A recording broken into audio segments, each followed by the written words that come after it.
حضرت حسین کہہ گئے کہ نماز نہ چھوڑنا چاہے جان چلی جائے. شیطان کہتا ہے دیکھو حسین کی محبت پہ ہی تم سے نماز چھوڑوائی ہے. کون سی بے کی بات ہے کہ وہ حضرت حسین کے نام پر جان دینے کو تیار ہے لیکن حضرت حسین کو نہیں جانتے. ان سے پوچھئے کون ہے؟ نہیں ان کے ابا کا نام کیا ہے، ان کے نانا کا نام کیا ہے، ان کا کیا مقام ہے، نہیں جان دینے کو تیار ہے. اور ایسی خرافات ہیں کہ شیطان ہنستا ہوگا کہ دیکھو حسین کی محبت تم کو کیسے بہکا رہا ہے.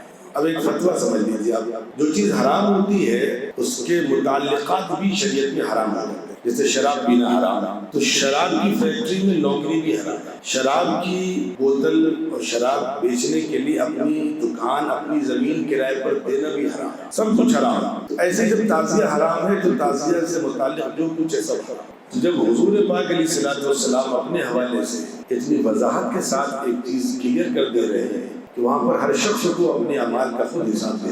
ہاں حضور کی شفاعت کام آئے گی ایک شرط کے ساتھ کہ اس نے شرک نہ کیا، وہ مسلمان اور شرک نہ کیا تو حضور کی شفاعت کام آئے گی.